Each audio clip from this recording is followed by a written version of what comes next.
Hi, I'm Dave Thompson. I'm the medical director for the Human Performance Clinical Research Lab here at CSU. I've been an emergency physician and an EMS physician for over 30 years. It's been my pleasure to get to know everybody here at CSU and to work with the Human Performance Clinical Research Lab, and I hope this video helps you learn something about cardiovascular health and also your general health and fitness.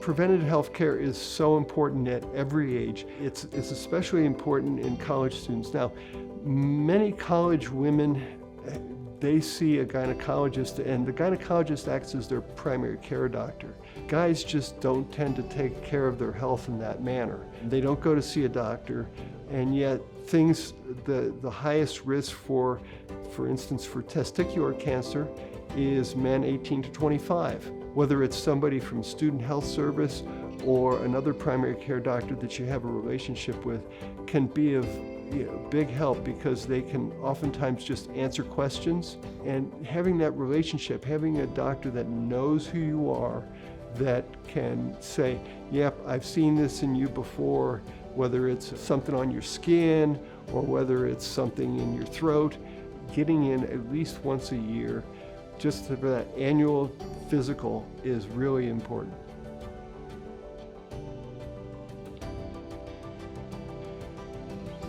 Calling 911 is oftentimes a real tough decision for people. Oh, I'm worried about the cost. I'm worried about, is this really an emergency?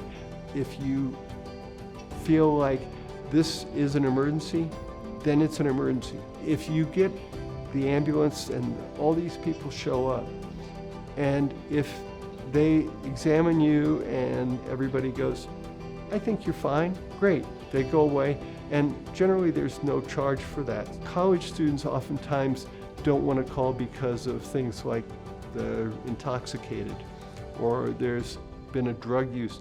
It's more important to take care of the person's health than to worry about those kinds of things.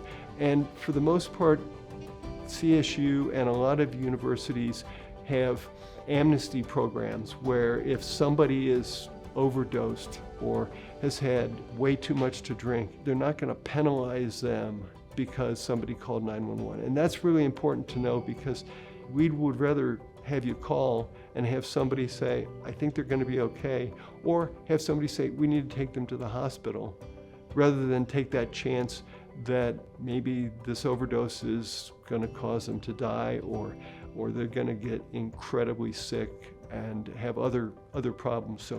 But if you feel it's important, that's what they're there for.